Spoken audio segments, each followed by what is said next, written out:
صاحب مداحوں کے لیے اتنا کام چھوڑ گئے ہیں کہ ساری زندگی مداح دیکھتے رہیں تو وہ کام ختم نہیں ہوگا. جیسے ہم سب اللہ جنت نصیب فرمائے منور ظریف صاحب کا کام دیکھتے ہیں, لہری صاحب کا کام دیکھتے ہیں, تو عمر شریف صاحب ساری زندگی مداح ان کا کام دیکھتے رہیں گے, خوش ہوتے رہیں گے. تو جو کمی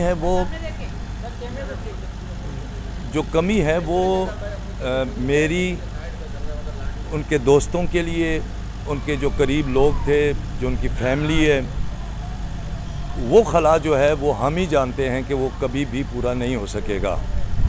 اور میں اس موقع پر صرف جس طرح تمام لوگ پیار کر رہے ہیں, محبت کر رہے ہیں, اس کا اظہار کر رہے ہیں, ظاہر ہے وہ اس قابل تھے.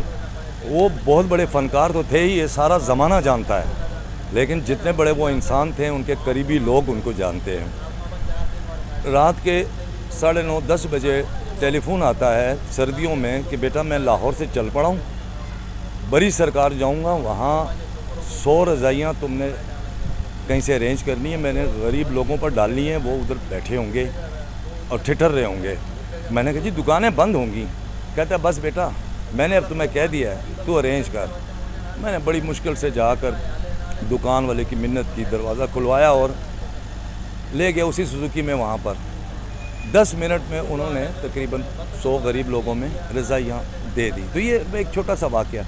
جو بھی سوالی آیا اللہ کے فضل و کرم سے عمر صاحب نے اس کو خالی ہاتھ نہیں بھیجا, جو بھی ضرورت مند آیا اس کی ضرورت پوری کی. تو یہ وہ خاص جو صدقات اور خیرات تھے, یہ وہ ایسی چیز تھی جو اس کے قریب رہنے والے جو ہیں ان کو زیادہ پتہ ہے. باقی وہ ایک بہت بڑے فنکار تھے اور ان کا کوئی ثانی نہیں تھا, لیکن سندھ حکومت نے جو پیار کا اظہار کیا ہے, جو محبت کا اظہار کیا ہے, جو وفاقی حکومت نے پیار اور محبت کا اظہار کیا ہے, ہم سب فنکاروں کے سر فخر سے بلند ہو گئے. ہمارے ملک کے فنکار کی حکومت عزت کرتی ہے تو جاتے جاتے فنکاروں کی عزت کروا کر عمر شریف,